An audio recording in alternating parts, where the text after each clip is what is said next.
PS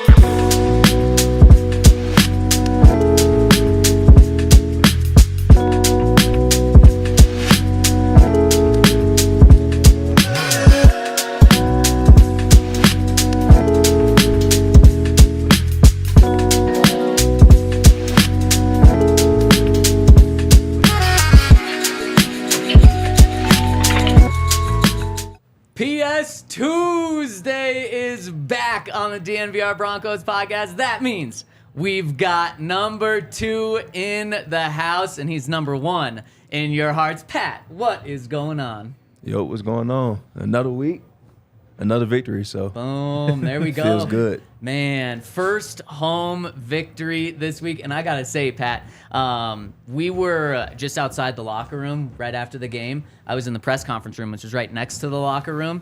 And it was bumping. It sounded like it was a good time in there. Yeah, it was a good time.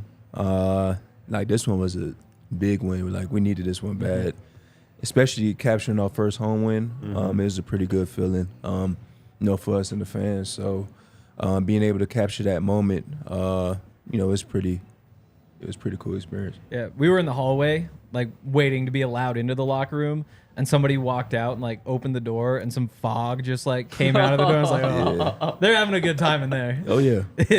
So did he go? The fog came back. Yeah, I like the fog. Yeah. How foggy is it getting? Not the smoke. Not the smoke. No smoke. No, I know. How foggy is it getting there? Like, is it foggy or just like a little? It's like little areas where it get foggy. Okay. Like because the fog machine is like in the middle, so it like disperses around certain parts of the locker room. But they're just trying to create a vibe. They're not trying to like fog them out. You know They're what I'm trying saying? to get lost. Yeah, It's not like a haunted just house. creating a vibe in there. just for the win. Yeah.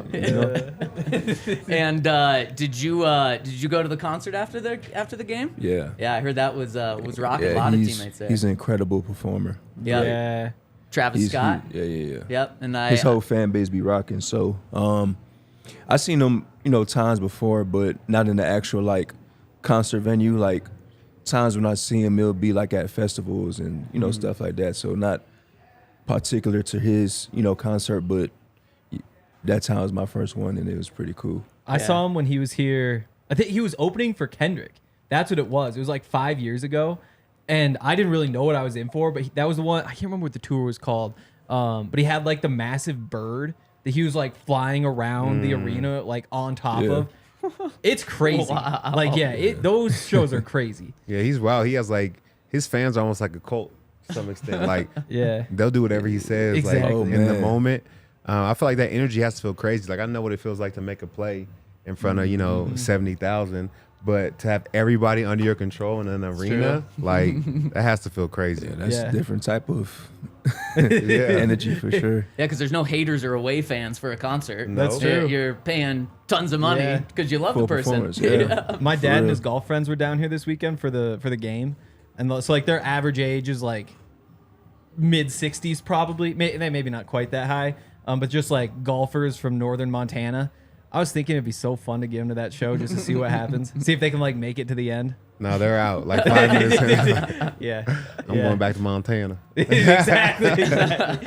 Speaking of the energy at the stadium after that win, what's cooler from a player's perspective for Pat and Todd? Is it to win at home and just have the crowd going nuts the whole time, specifically at the end, or is it cooler to be on the road when they do have a good crowd and you just silence them? Ooh, that's tough. I think they're both dope. But Denver, I mean, when that stadium is rocking, I think there's nothing like it. Yeah. I've played in a couple stadiums that are like really loud with a good crowd. Like I love New Orleans, Kansas City. I hate them, but they do have a good crowd. But Watch what you say, Todd. hands down, I think Denver is the best crowd. When we're rocking and we're winning, man, that stadium is rolling. Yeah. Missoula. Sure, Brian Denny too gets rolling. Missoula? Yeah. Brian Denny gets rolling, but I could like Death Valley, LSU. They stayed and be rocking. Texas A&M was another stadium. Trying to think about a stadium. That one's like a cult. Yeah. Those people are crazy. Yeah. They crazy. Yeah. 12 man. Yeah. Yeah. They definitely got that going. Man, It's like once or twice a season, like you get the clips out of like the yell leaders. Is that what they call them? Where they make like their jokes and they stand on the field, like they do whatever at midnight. yeah. Those are weird. Those Are are you talking weird. about like the 4 guys that do Yeah, that? they like wear their Yeah. overalls They're and stuff. definitely weird. Yeah. I don't. Yeah. Yeah. That's like a cold. I know this is going to be an honest pod because Todd, you just gave credit to the Kansas City Chiefs fans, and Pat, you just gave credit to LSU and Texas A&M fans. So you guys are ready to bring the truth today. They can have good fans and be a terrible team. Yeah, You know what I'm okay, saying? there we go. There's There we good- go. I like that. There's good That's people out true. there in the world. It doesn't have anything to do with what they're doing on the field. You know what I'm saying? I like that. I like that. Yeah, that doesn't change the way they play. Probably get some hyped up and energy, but like you still got to play. Yeah, it's very true. And so let's give some truth serum to you, Pat, right now. Was that an interception? Can I say yes? Absolutely. For sure. I gotta say, everyone at the stadium, myself, I think now still believe it was a pick. You were robbed of one. Yeah, man. You know, they always going to show love to the offensive guys. You know what I mean? Not enough love for the defensive guys. So You know, they want to see touchdowns. yeah, You know it's what I mean? so true. And they want to see competitive games. And if you would have got the pick here, game would have been done. And this one just kept it spicy. So we actually have some I pictures. guess it's on a the little screen tough here. one because we was both battling it out. You know, I made a play on the ball. He did too. But I for sure thought that was an interception. But let us see it another day. Yeah, and I mean, I haven't. Yeah, here, can you go back to the very first picture? I didn't realize how you kind of came out of the picture and into the picture for this. It should have been his catch easy. Like, I mean, that's a perfectly thrown ball for Dobbs right there. And Pat, you're just flying out of nowhere. Take us through this play. Yeah. So we was in the red zone, and they like to run crosses in that part of the field. And I seen the splits. Both of the receiver splits was tight, so you know they was running across the field, you know, to get us chasing. You know, I was a little bit behind here, but I managed to catch up and make a play on the ball. I could have been in better position to start, but you know it's all about how you finish. So, you know, I seen the ball in there, and I was thinking about making the play. But you know, obviously when I look back on it, there's a lot of things that you know I could have made or could have corrected throughout the play, but I just managed to get back on the play and make a play on the ball. But the result wasn't what I wanted. So, Man, it was as Can't close make no as can excuses for that. be. And the broadcast, the CBS broadcast, threw to their rules expert, Gene Sarator, to get the ruling. He said, should have been a pick. He said it's, you know, feet come down. Pat's feet came down before Romeo Dobbs. Let's throw it to our rules expert, Henry Chisholm, Wow, that's to me. get the insight of what the actual NFL rules say. Yeah, so basically what the rules say is if a pass is caught simultaneously by two eligible opponents and both players retain it, the ball belongs to the passers. So the offense gets it. But that says if it's caught simultaneously. And so you got to go to like the rule of what is a catch. And what it says is it is a catch if you secure control of the ball in your hands or arms prior to the ball touching the ground and you touch the ground inbounds with both feet or with any part of the body other than the hands. So it should be whoever gets both feet on the ground first. Pat got both feet on the ground first. Robbed. I agree. Robbed. Yeah. So Gene Sarator, right. The feet on the ground, Pat. We're giving you an interception. 2 on the year now. And we're going to take away 7 points from it. So the final score was 19-10. I wish, man. I wish you could be like that, right? Yeah. It ain't gonna be on the stat sheet though. wish- I gotta make up for it. Yeah. I wish that stat sheets could have like descriptions or like asterisks, like that really Right. tell what Yeah. happened in this play. Like Yep. for this one, you need to be able to say like this was actually an interception, not a Right. touchdown. You know, or when a quarterback he throws a perfect dime to his Yep. receiver, he drops it as an interception. Like I think there's certain times that stats need to be explained. Or like instead of half a tackle, if you really were responsible for 90% of a tackle Yeah. and someone else, you get the 90% instead of just the half. I like that one a lot. Yeah, I knew you would. We need to go back and look at some film. The sacks one can be similar too. Yeah. I mean, and just talk about 2 fluky touchdowns that they had. Oh, I mean, man, that's- the other one they had, that probably Now should the have other been an one, asterisk too. the other one was just straight up luck. Oh Yeah. my gosh. I mean, not only was it tipped and then caught by another guy behind him, but Jordan Love clearly didn't like what he saw at first because he pump fakes. And on that play, I have to imagine that's like a one read. You read it, you throw. And the fact that he had to pump fake and the then he odds is in their still threw favor. it, Yeah. that was nuts. NFL rigged. They got something in the balls to make it spin right. Yeah, it's all a part of the script. Yeah. I read the script before the game. You know, it's supposed to happen like that. Tip play. I feel bad for Jaquan. Like, because he was in good coverage there. It just happens to I be like know. the ball bounces to his guy. Like, he's I know, played man. great. He's had like 2 games now starting at nickel. Yeah. And he's given up touchdowns in both. I guess like the first one, like maybe could have lined up outside. That's what he said. But like 2 touchdowns in 2 games does not describe the way that he has played in either of those games. He's been great. He's been playing lights out. You know, everybody would just look at our position. Everybody would look at if you're making play or if you give up a touchdown. They don't look at the little things that happen throughout the game. You know, when you're in good coverage, this and that. But J-Mac, he's been balling ever since he stepped in. They've been making plays. You know what I mean? So he's making his name put out there for sure. Definitely. Man. Well, PJ too. Yep. Well, and really PJ, quick, yep. before we Yeah. go to PJ, I mean, now Jaquan's really going to be relied on. We haven't talked about it yet, but K'Wan Williams now having to have a second surgery yesterday. He's a big part of the defense, was a great player last year, missed him so far this year, but I mean, he's just so good in that nickel role, so it's huge to have Jaquan step up. Yeah, it's huge, especially in that position when it requires so much in that position. You know what I mean? You got to fit the run. You got to cover. You got to know what's going on around you. So, you know, just to have him step in, you know, and be confident and poised and making plays, it just shows a lot about, you know, his demeanor, you know, his attitude towards the game, and that means a lot as a defense. Yeah, I mean, I was a little bit worried about him in the slot, honestly, because he basically played outside his entire college career, and he was just great in like the cover 2, like let him pounce, like break up passes, you know, pick off passes, jump all those routes underneath out there. But because he's kind of a smaller guy, I was a little bit nervous about him going in the slot. But then that first game I think it was the first game he started there, 3 tackles for loss, which 2 corners in. Yeah, J-Mac feisty. It's crazy. He gonna get his for sure. He does. That's- Yeah, he sets that edge every time. That's like the underrated part about him, about those small guys as well too. That they're very feisty. Yeah, You can he's see played around great. the league. Yeah.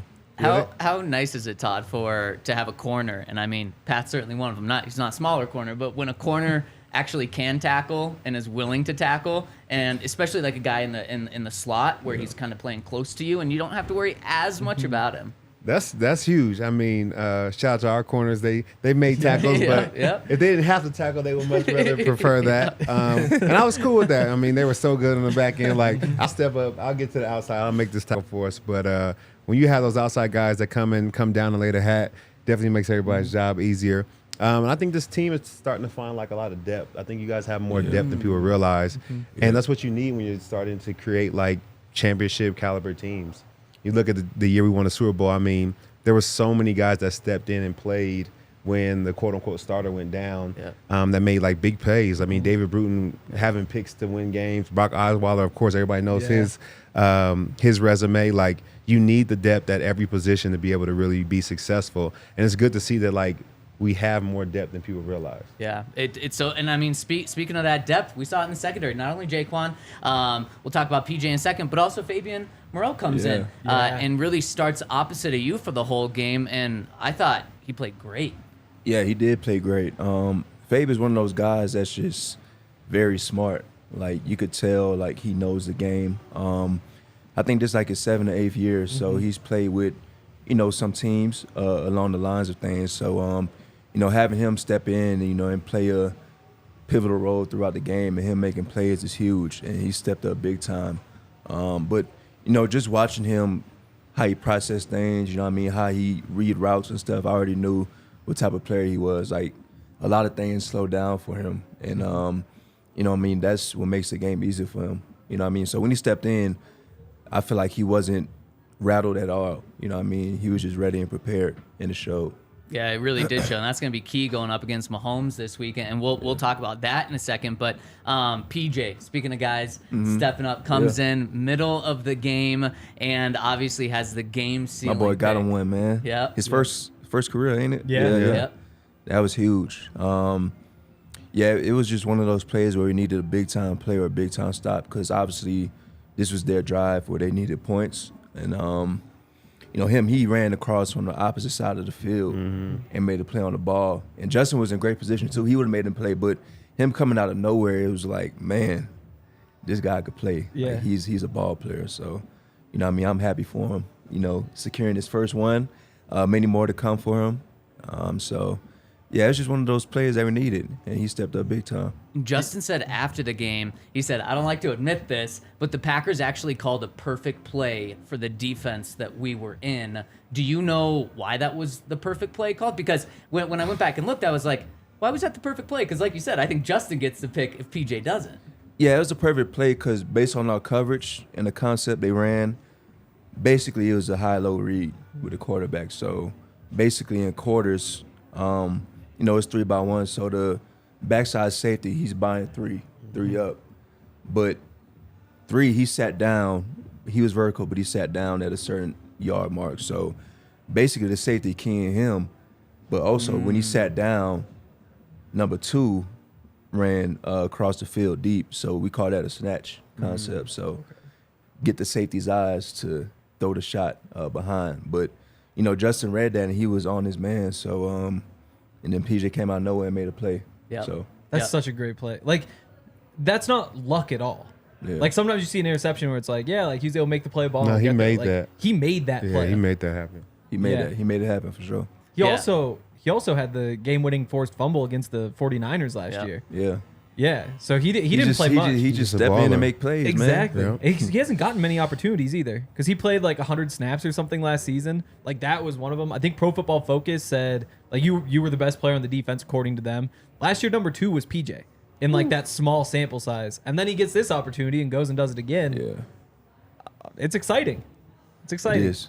Yeah, and I mean, just talking about depth, he might even be behind Caden Stearns when it comes to like the depth chart, and yet he comes in and is potentially a third-string guy and makes a play. Now he's going to be counted on a lot. And after the game, Sean said, because PJ picked it and then ran for like 5 yards before falling down, Sean said, if he didn't fall down, I was about to go out and tackle him. You think Sean could tackle him? No, absolutely. You think there's any head coach in the NFL? Mike Vrabel. Oh, Yeah, Vrabel's a good one. I'll say D'Amico. Yeah. Oh, D'Amico, for sure. yeah, that's a good one. Sala. D'Amico. Sala for sure. Yeah, that's Saleh. Vrabel. Yeah. Oh, Dan Campbell, man. Wow. If he's able to get you, you're going down. Oh yeah. He's probably eating your Kneecaps kneecaps. are You done. gotta like add that to the Pro Bowl or something. Sean Well, will take coaches 2 steps. tackling? Yeah, exactly. Any non-former players that could do that? Any Because you Non-former just players. named all former players. Not McDaniel. Oh no. No, yeah, I don't think so. No. Nah, you gotta have some athletic gene in you, some athleticism in you. Yeah. Yeah, I think it's bad for like Bill Belichick. Yeah, nope. No, No, he's not taking it. I wonder if They're there going. is there a player that Sean could tackle. Like what about like a kicker, like Will Lutz? No. Not a I don't chance. think, no. No, Yeah. not a chance. Not a chance. Not a chance. I don't think so. And there is a chance that you should check out Primo Hoagies. You got to check out Primo Hoagies because it's not just a Primo, it's a hoagie. And they've got stores popping up all across Denver and Colorado. They've got one in Denver and Centennial. You can order your party trays in advance or online at primohoagies.com for the game this week. Big game, Broncos, Chiefs. You're going to want to check out Primo Hoagies. And you just go DNVR for $2 off Primo size hoagies. It's not just a hoagie, it's a Primo. And if you're ready to turn your greatness into excellence, check out MSU Denver, the Roadrunners. yes. Beautiful. Yes. Excellence awaits you at MSU Denver, 90-plus majors or create your own, which I've never heard of, which I think is Yeah, amazing. I To know. create your own major. What major would you make? What would I do? Football, analytics, and real estate. I'll make it. Oh, combo. I'll make it a combo major. Maybe so that I'll one be already exists. double majoring. Yeah. Football analytics and, And just real and estate. you graduate in 6 months. Instead of, Yeah. getting, instead of getting the combo meal at Primo Hoagies, you get the combo major at MSU Denver. Exactly. Yeah, That's yeah, it. yeah. That's Combo it. They have degrees from business to hospitality, aviation to the arts, education, and healthcare. You can start or restart your college education at MSU Denver. Spring 24 applications are open, so go check out our friends at msudenver.edu. All Also, right. though, Saturday, MSU Denver has the exhibition game against CU basketball. It's the one day. Once we get to next week, I'm all in on MSU Denver. Just gotta get through that game first, and then I'll be ready to root for them. Why don't you cheer for the underdogs? Yeah, man. I'll cheer for CU. They're gonna go. They're a really good team. This is like potential like Sweet 16 team. That's a lot of hype. This one. Yeah, I know they deserve a lot of Did you hype. take them to make the Sweet 16? No, I have them to win the Pac-12. That's the only bet I made so far. I haven't figured out what else. All talk, no game. Yeah. Not backing it up. Well, once Come I on, make then, all mate. this money on the Nuggets There we tonight, go. I'll have plenty to invest. There we go. Yeah, I love that. good. Taking on the Lakers, Yep. basketball starting up. We'll get into that maybe in the fourth segment, but Let's go. we've got a big announcement right now. You hear? Let's dial this up. We've got this. We've had this in the works for quite a bit now, and we want to announce it to the world. We want everyone to be able to get their very own PS2 shirt. We're dropping this shirt right now. Official collaboration between us and the great Pat Surtain. Look at this shirt. Yes, Limited sir. edition. Limited Gotta go edition, cop. absolutely, Yeah, man. not playing. You get Pat throwing up the deuces. I love it, man. You look like someone I don't want to tackle in that shirt. Hey, man. It's a great piece though, for sure. Oh yeah. Yeah, Yeah. and we'll have those in stock probably fairly soon. Just dropped it live on the show right now. So if you want to get it, check out our Twitter, DNVR_Broncos. We'll also drop the link in our description. But we're super pumped to just continue. It's in the copy.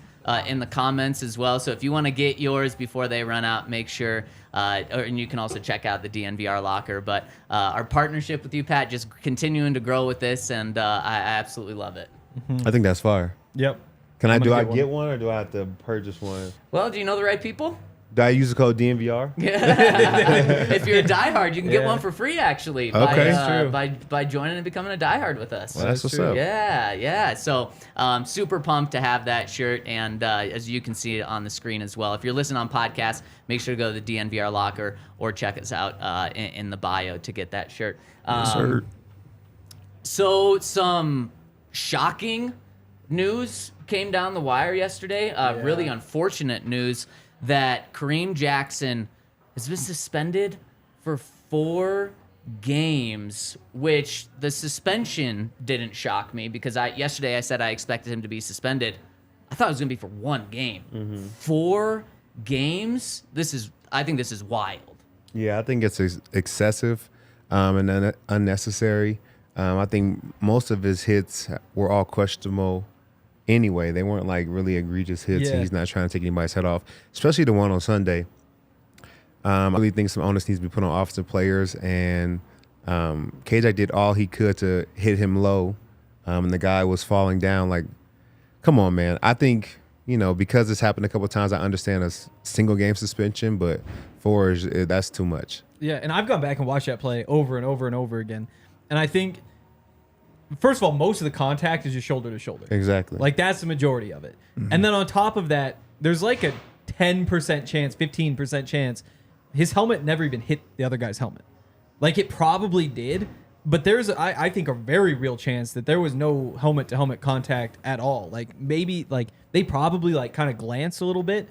It looked a lot worse than it was. And that's what's so tough is that 4 games for that one, like, there's no reason for that hit to be 4 games. Like, no reason at all. So I kind of get that they're, like, stacking up all of the other hits that have happened and all that, but it's crazy to me that they can look at that and say 4 games.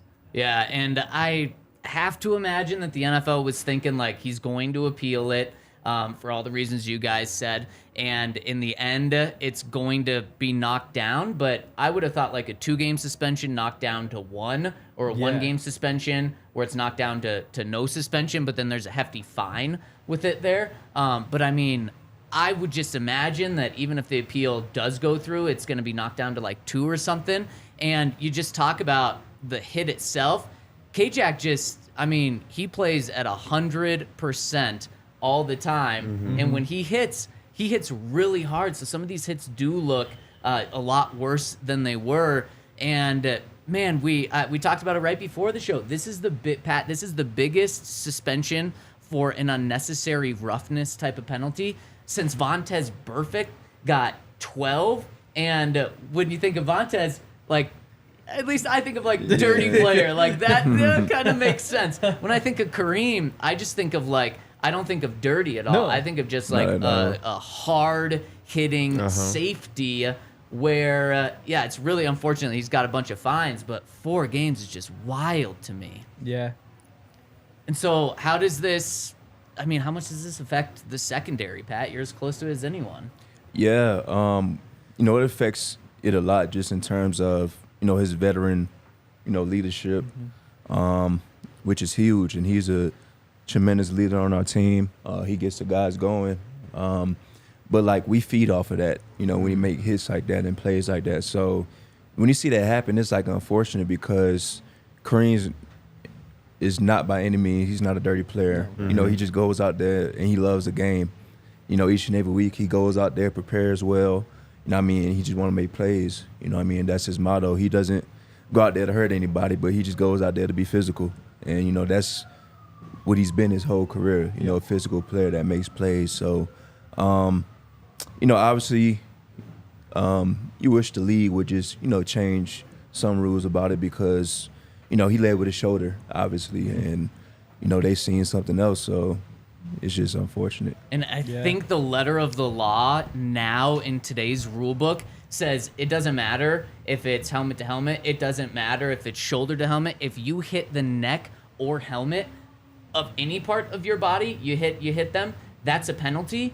And I understand why they do it for player safety. But, I mean, Pat, how do they teach you to tackle nowadays when you, like, it's not like Musgrave was standing straight up and Kareem launched up at him. He was, what, 2 feet? His head was like 2.5 feet off the ground. Exactly. How are you supposed to tackle a guy? I mean, how much has the tackling emphasis changed recently?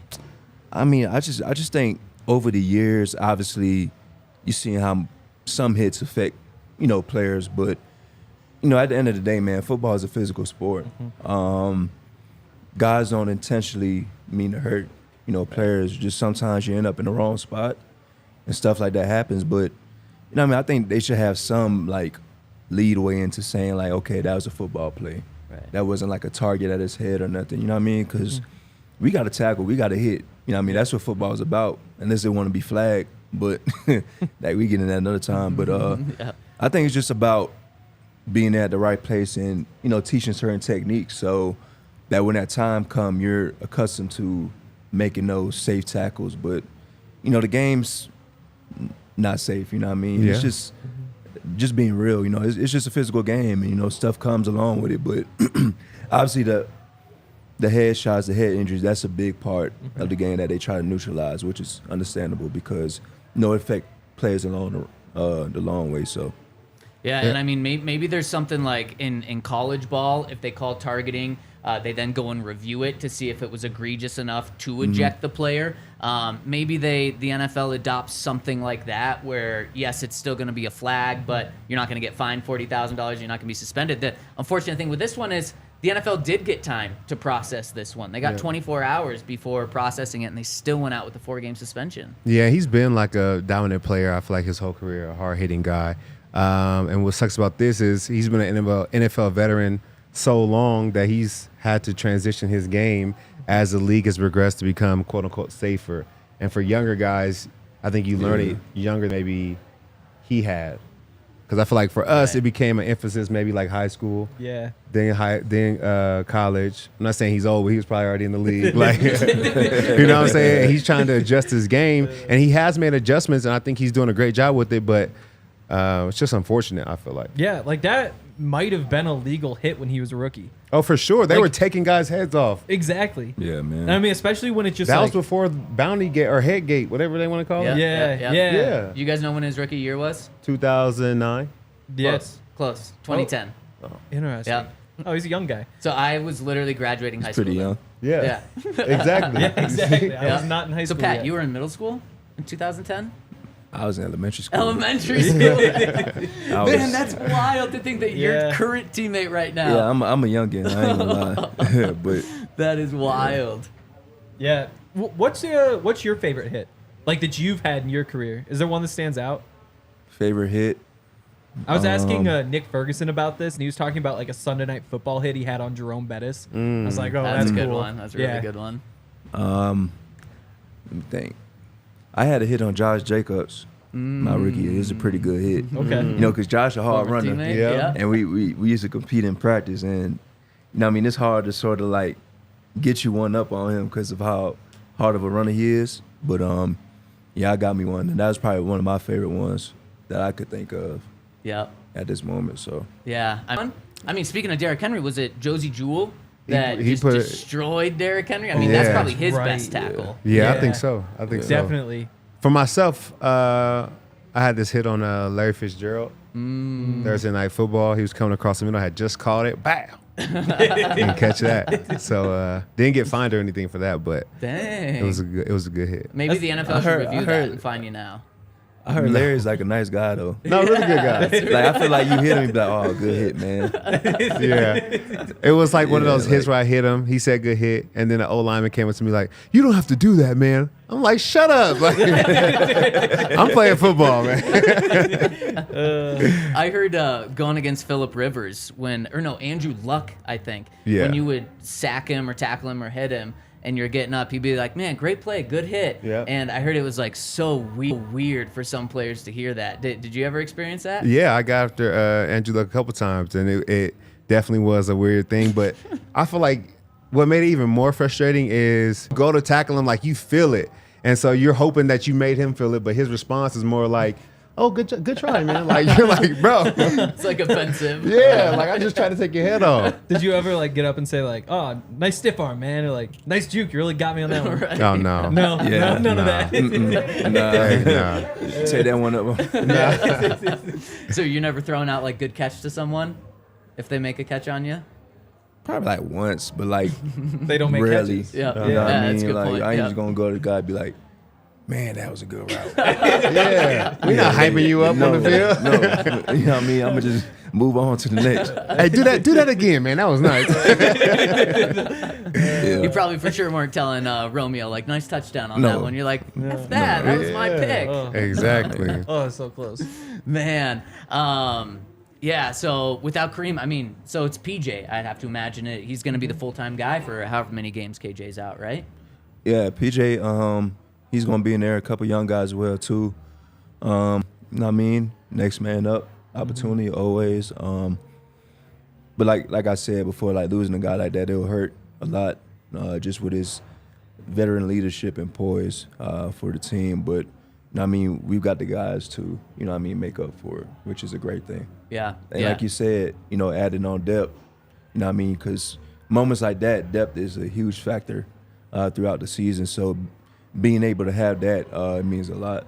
Yeah. I mean, it's really impressive that in that game, 3 backups, if you want. Now, I Yeah. guess they're starters now, but playing in the secondary, and Jordan Love looked awful. I'll say it. You don't have to say it, Pat, but I mean, you guys absolutely shut him down outside of like 1 or 2 throws. It was a really dominant defensive performance. What, midway through the third, they had 3 points or something? You guys were on fire. Yeah, man. And that's what the standard is. That's what we look to build on and keep on having those consistent games week in and week out. And that's just something to build on and keep improving on. And I think something that Broncos fans are like, what is this defense? Because last year, dominant until I believe Alex Singleton said like last 3 games of the season, we sucked last year. But outside of that, elite defense. Then the start of this year, first 4 games, giving up like over 35 points per game. And so fans are like, what in the world had to drop off so much? And then these last 2 games, even 3 games, but the last 2 games, you played the Kansas City Chiefs and then the Packers, and you give up 18 points per game. What happened? How did it flip all of a sudden?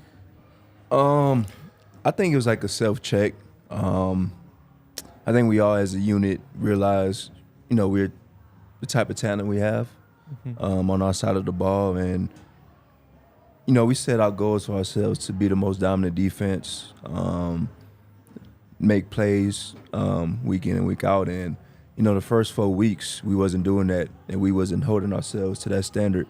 And, you know, these past couple of weeks, I think we really settled down and honed in on the little things, like the technique, the communication aspect of things. Because, first 3-4 games, we was a little like, I don't know, like a little rusty as far as communicating, getting lined up, the technique as far as things like tackling wasn't as sharp, covering wasn't as sharp. So I think we really honed in on the little things in preparation throughout the week that helped us consistently have these 2 back-to-back good performances. Yeah, you guys definitely look calm out there, I would say. Yeah. More so now. And I think I really see like 2 things. We talked about the guys stepping up and coming in. The reason they were able to execute, I feel like is because they knew their job well. And I feel like that was something that maybe guys didn't have the first couple games of the season.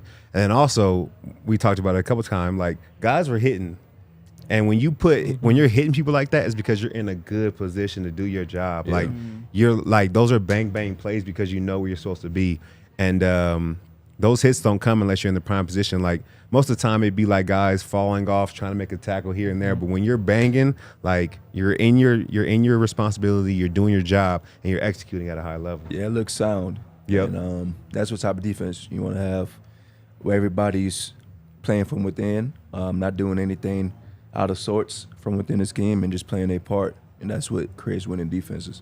I think it was 2 years ago, the secondary, it might have been your rookie year, it might have been your last year, I don't remember, but it was like the first 3 or 4 games, the secondary was off to a little bit choppy of a start. I think gave up a couple of big plays in the first 3 or 4 games. And I remember Justin saying, like, after it corrected itself, after like week 5 and 6, he said, yeah, our communication was just off in those first couple of games, and we don't really know why, but we got it locked in. And then from there on out, the rest of the season, the secondary and the defense was so much improved. So it's interesting to hear you say like that was maybe one of the things, the communication just off a little bit. And now that it's on, you see it totally. I mean, the defense is twice as good as it's been.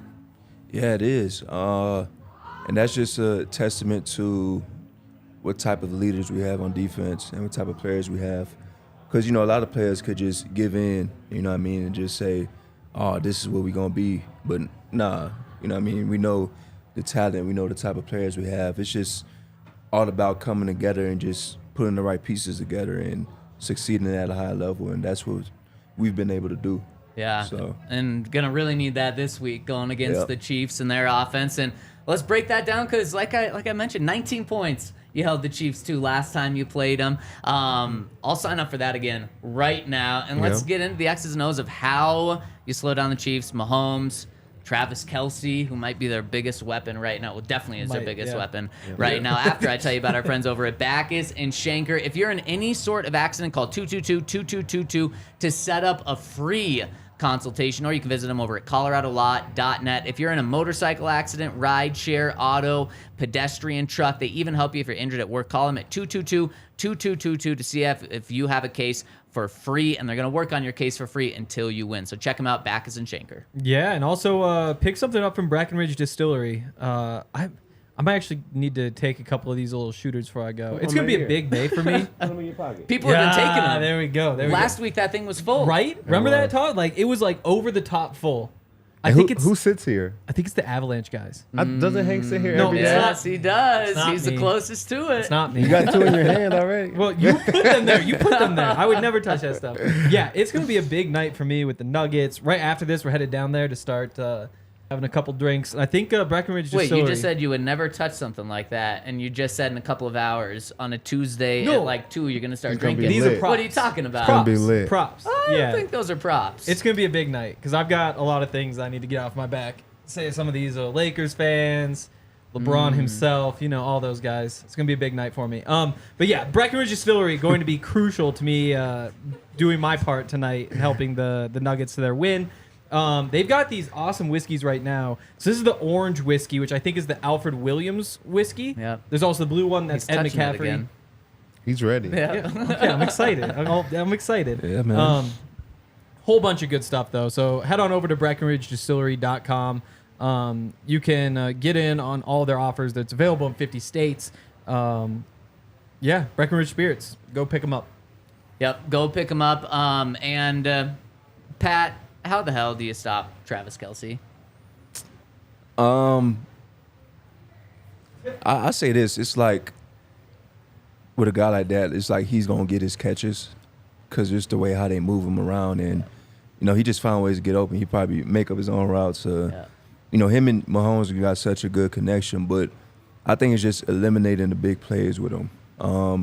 Minimizing the explosives and, minimizing the plays where they succeed on him and Pat. So I think it is just focusing on him and let other guys around their team beat us. Meaning that, okay, we could, cover Kelce, this and that. So, you got to make other guys around them beat us. And that's the big thing.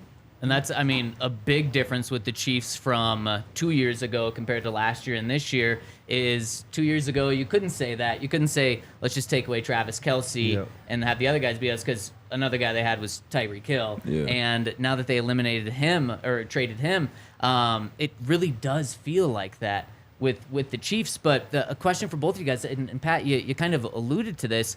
When I watch Travis Kelce play, it feels like he's the only player that on a first read is just going out and playing backyard football, where it's pretty much just like him and Pat are like, just go find an open spot in the middle of the field, and once I know you found it, I'm going to throw you the ball. And is that something that they do, you think? Yeah, they make it simple.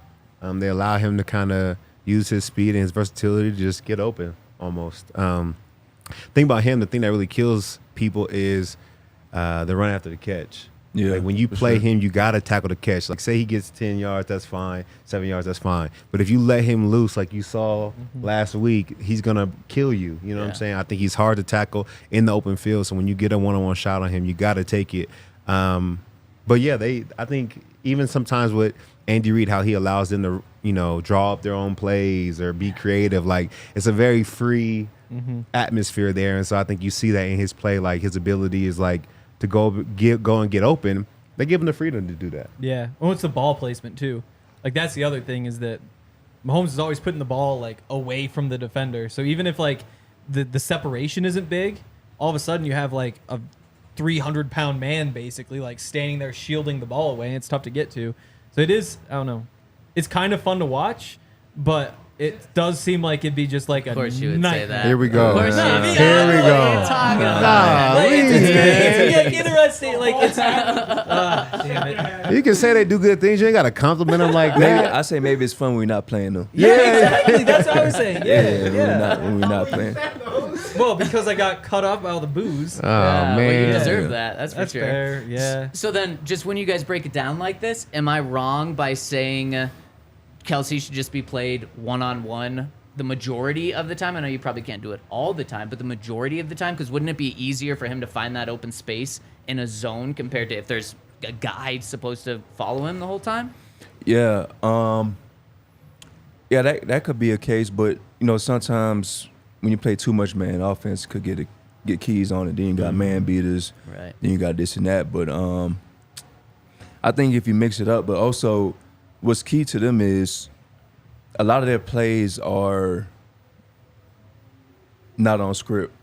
A lot of their plays are second play chances, second play opportunities. When you give the quarterback enough time, then that's when they start running around and playing backyard football. So I think how it is important to cover, like the first 5 seconds is just as important to cover the last 15 seconds because, he runs around back there, then you find guys open. So it's important to plaster and lock on your guy. Even in zone, too, when there's probably open holes, open seams, you still got to find people to plaster on and lock in on because, that's what they do. They find easy reads, easy access. But when you give them holes and gaps to read through, it's easy to complete.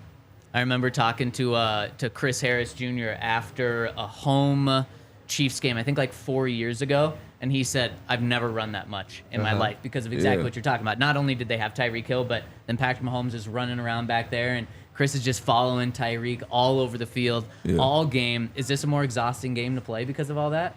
Yeah, it is, because obviously you cover him for the first 4 seconds, like, okay, I got him, but you really don't because who knows what he's doing back there. He's like a magician, so you really got to lock in and hone in on being locked in for not even 5 seconds, but 10 seconds throughout the play. Yeah. You know what I mean? So that's the biggest thing about it. Yeah, you got to be focused because that second play, that second chance, like he can go anywhere. Like, you know, Anywhere. there's usually a route tree. We kind of understand guys get to this depth. We can make this break, blah, blah, blah. But when Pat starts to get out of the pocket, like, you have no clue where this guy is going to go. So you got to be focused. On top of that, you're already tired. That's exhausting, man. I'm glad I didn't have to do it much, but I know you can handle it. Yeah, man. Alex Smith was a little different, huh? Alex Smith was a little different than Mahomes. A little different. But, hey, the Chiefs were nice back then. Yeah. That's what I heard. The Chiefs were nice Yeah. with him, Alex Smith. What's the running back's name? Jamal Oh, Charles. Jamal Charles. Yeah. Like, the Chiefs were like, they've been good for a while. Like, they weren't this good, but they were solid. I remember when the Broncos signed him. I was like, oh my goodness, this Yeah. guy's gonna be electric. And it didn't really pan out. Nah. He had a couple plays, but He's a really good guy, but yeah. he I think he was older at that point, maybe. Yeah. What's it like covering a tight end? Because I know, like, obviously during like training camp and all that stuff, you're just covering receivers. Yeah. But then to flip over, I'm just assuming you're going to be on Travis Kelce at some point because that's what I would do. Like, what changes, and can you practice that at all? You can, but like Kelce, he's a different type of tight end just because he can run any route in the route tree. Because normally tight ends, they're like, I would say about 70% of tight ends can really run, you know, all the routes in the route tree, but you know, they get open because, you know, they're such a big body and being able to shield guys. But with Travis, he's just so like fluent in his routes, you know what I mean? And you can't get a hard tell on him because all of his routes are the same, which makes it even harder. So, and he can run a little bit too. That's an underrated part of his. But yeah, I just think that they're able to shield their body against like corners, you know what I mean, against smaller guys, then against linebackers or something, they could outrun them.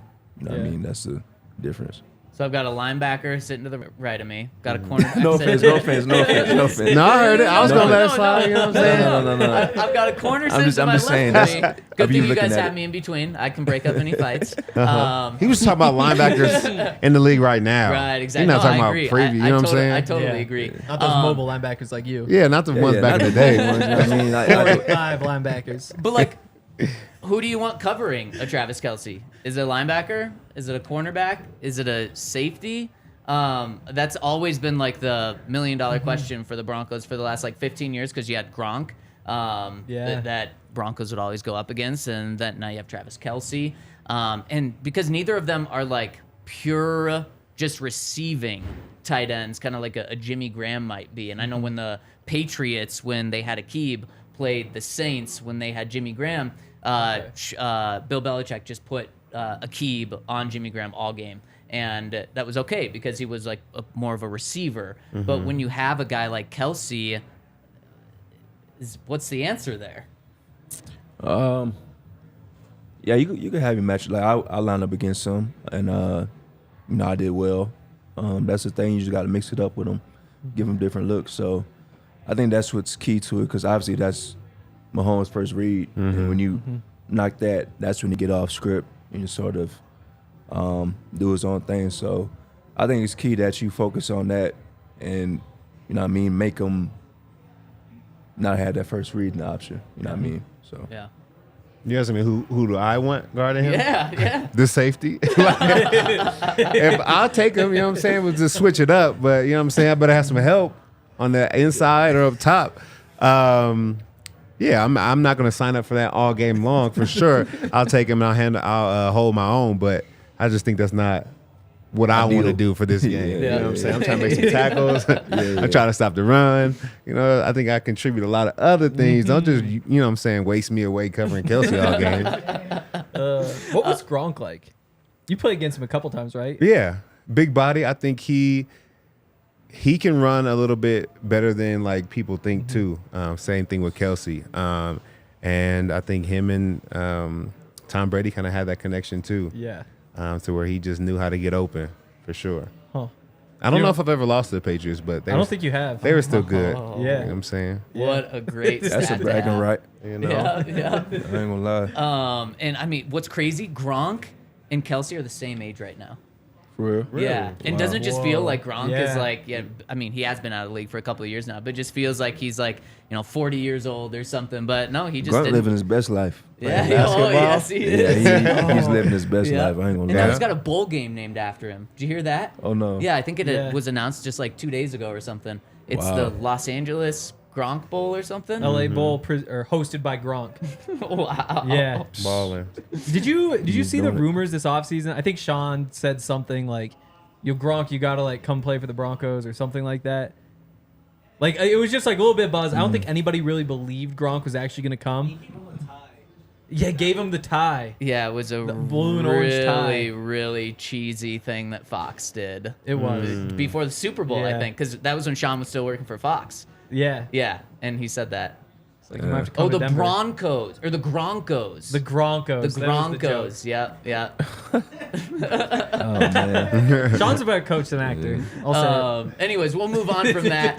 Give a shout out to our friends over at Bet365, where they have never ordinary boosts all of the time. In fact, we had a boost up this past weekend. We boosted minus 200 bet to plus 100. It was a big boost. Unfortunately, it didn't go through, but they're boosting things all the time over at Bet365. You know what the boost is tonight? What is it? It's Jokic to have a double-double.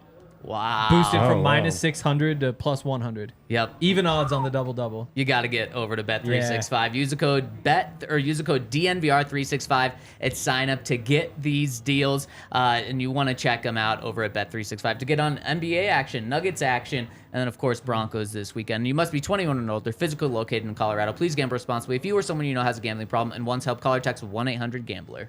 And if you're trying to get on some Nuggets action, you want to check out the game, go check out our friends over at Game Time. You just download the app and use code DNVR to get 20% off. I'll be at the game tonight. Yep. Hank will be there. Oh, hell yeah. Y'all be Yeah, sitting I on wish. home. I'll be watching We'll let y'all it. know how it is. Yeah, let me know how it is, man. But that's great. It's a great way to get tickets for all the sports, music, comedy, and theater events in your city. They literally have everything that you could want as far as if you want to go get tickets for. Go check them out. Use the Game Time app. Download it. Use code DNVR to get 20% off. Go get Game Time. Yeah. Cheapest tickets for Monday, $7 on Game Time. What's Monday? The Jazz.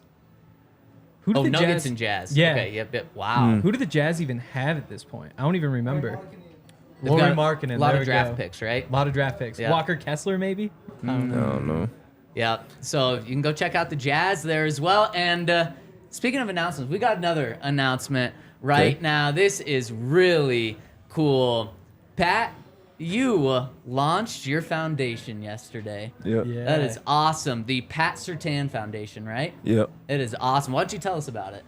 Yeah, so it's a non-profit foundation, but my mission is basically giving resources to the youth and to the school systems that don't have the advantages that everybody else have, like in the higher up school systems, but giving them an opportunity to grow in their platform and their resource. So it's a great cause. I'm glad that I launched it, because my main thing is always to give back to the community. And, on this platform and this opportunity I have, this is one of my best accomplishments that I've had so far. So I'm very excited for it. Man, and it's too that logo, by the way, is dope as well. And you already have an event coming up. I mean, you launched the foundation yesterday, and you have an event in exactly 1 month from now, pretty much, on November 28th.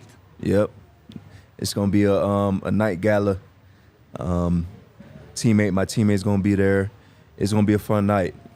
Just giving back to the foundation, giving back, to the community, and having sponsors, donors come out. It's going to be an incredible night for the foundation. So to kick it off.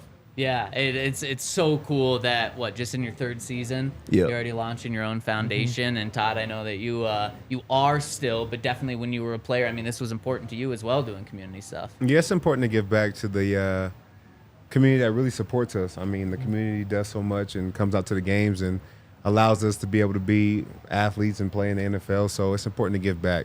And there's so many kids out there in communities that are underserved, and I think it's great that you started this, man. I think that's phenomenal. Mm-hmm. Are you gonna be doing Denver and back home in Florida? Where are you starting? Like, Yeah, I'm starting here first. Then eventually I'm gonna do back home as well too. You know what I mean? So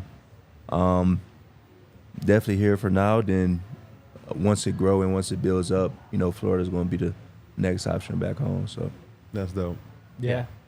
Yeah, it's really, really cool. So make sure to continue follow. And I know that you have not just this event, you have many events planned over like the next year. So stay tuned for all those events where Pat's doing really, really cool things. And speaking of the community, should we talk to the people? Listen to yeah. some questions. Let's do it. Here, do we have any comments on super chats? We got one coming in from Justin. Says, Justin Simmons said, I don't remember exactly what, but something about not letting the D be bad when he plays. How big a part did he play in that self-check? So about turning the defense around. Did that come from inside the locker room, or was that like a coaching thing? Was it a combination? it was a combination, but all in all, specifically from the players, I think we all came together and realized that we wasn't playing up to par. And, you know what I mean, when you got leaders like Justin, Kareem, Josie, you know, me and guys like that just come around and see what we're doing wrong. I think it's big that you have players come in and establish that identity and establish the standard again. So we realized that, okay, this play is not it. So I think that we improved a lot these past couple of weeks, and it all comes down to the players and how they feel about it. You told us during the Bears game at halftime, you got up and gave a little speech or fire up, got people going. A little fire. Have you continued to do that since then, or is that you save that for when you really need it? You know, I continue doing that. Obviously, I'm like I said before, I'm not like the biggest, you know, vocal leader, but you know, I lead by example and try to do my part in doing so. So I just think it's huge that, you know, me stepping up, you know, having a voice of what's going on, you know, helped a lot as well too, just to, you know, see guys, you know, actually listen and hone in and understand what's going wrong, and, you know, how can we build off this and how can we make things better. And I think, you know, after that game, it was like a reality check, like, man, this ain't it. And we realized it, and we just kept on improving, getting better. That reminds me, Jonathan Cooper told me to tell you that he wants you to talk more like that. Yeah. So that's me passing that message along that I forgot about for a couple weeks. Cool. Yep, there you go. Appreciate you, my boy. Romel says, nice job, PS2. Keep grinding. Love seeing you on DNVR, but don't give up all your secrets. Looking forward to your first win versus Kansas City this weekend.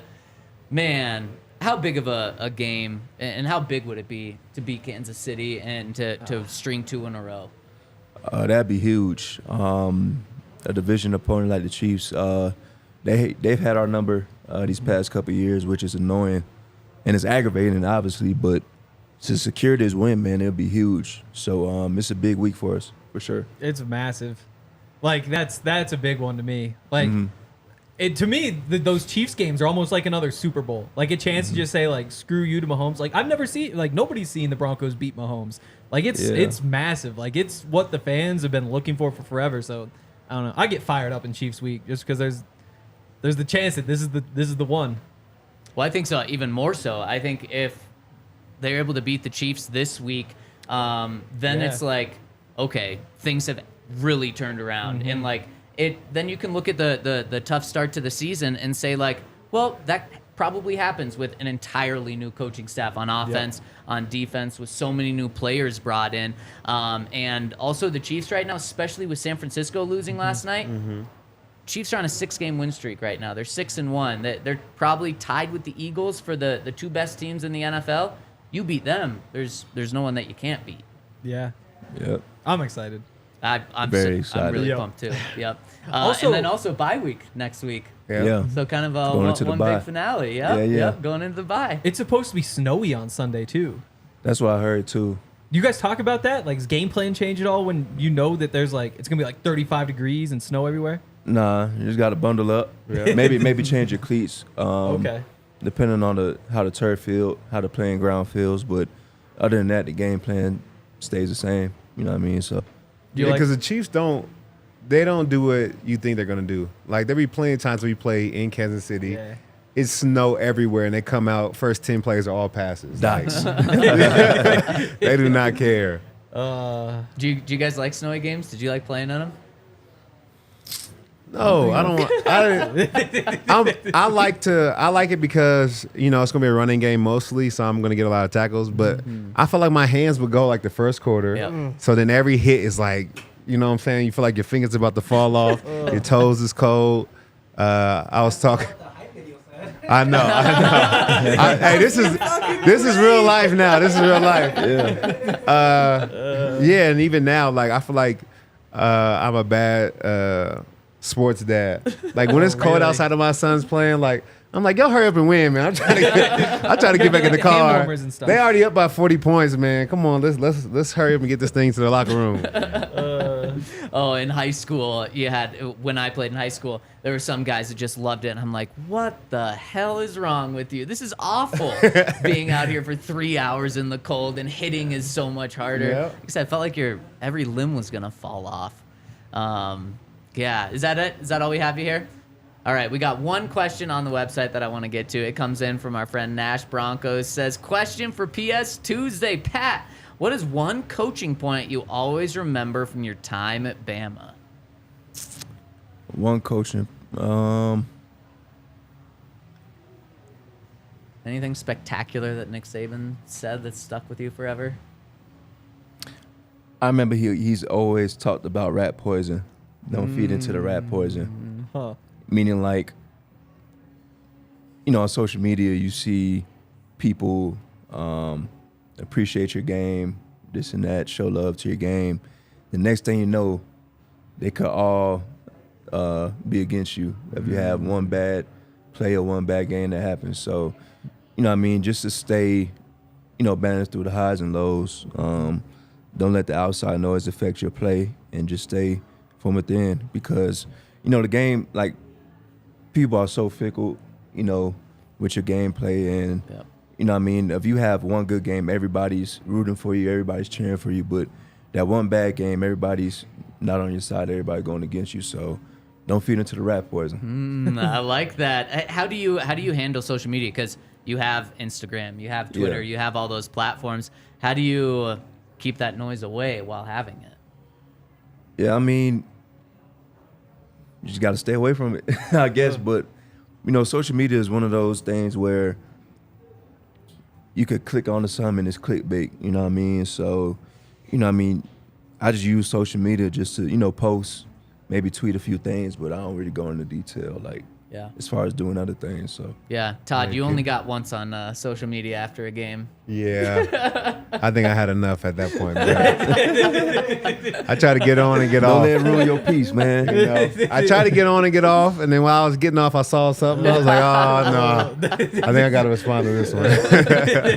We might have to dig into that in the off season. No, I think we should let that. No, we don't. We could bury that. Leave it buried. Oh, okay. I also have one Bama question because before Mac Jones got drafted, somebody with the NFL wrote an awesome story, and a bunch of it was about how he used to just piss off Nick Saban.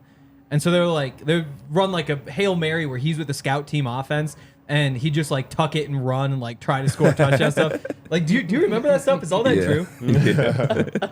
Yes, all the time. Do you remember that play? Yeah, I remember him just run it, get yards. And Matt used to talk shit too, Yeah. which is funny. He used to talk shit, man. Mac was one of my favorite players, I've played with at Bama. So, because he just did him. He didn't have a care in the world, but he was a great player as well too, and he was real for that. So, Did you play with Mac, Tua, and Jalen at some point? Were Yeah. you with them? All of them? Wow. my freshman year. That's wild. That's how it goes at Bama. Yeah, seriously. Sunday Night Football, man. It was Tua versus Jalen. The Eagles are good. Yeah. Yeah, they good. Eagles are really good. And Jalen's just, how do you stop the tush push? It's unfair. ain't no stopping it, man. I don't know how are you supposed to stop it? Like, How can you eliminate that? Because Jason Kelce's just like the perfect center for it. Their offensive line's incredible. And then your quarterback can squat more than anyone else on the field, which is nuts. It's crazy. Yeah, you know. Which is why, did you guys see in Monday Night Football last night, Kirk Cousins try to do the tush push? Not the I same. missed that. It was and they did it twice in a row. The first time it failed miserably, and then the second time they tried to do it and the center didn't even snap the ball, but everyone else moved. Yeah. So they drew a penalty. So instead of being at the 1 yard away from scoring, they backed up to the 6, and that's just got to be the most frustrating thing ever. But like Kirk Cousins doing the tush push, no, I don't think so. That reminds me, I've got a tip for you, and it's a tip that if I know it, I'm sure you No, guys all know. last time you gave a tip, and Pat was out. No. he didn't want to hear your tips. Okay, last time I gave a tip. I remember that. Yeah. I just want to let you know I didn't actually hang up. Okay. The phone disconnected. Yeah, I'm sure. But the tip last week was watch out for Samori. What they do, they watch out for him, get game-winning pick when they throw the ball to him. So There you go. that's me.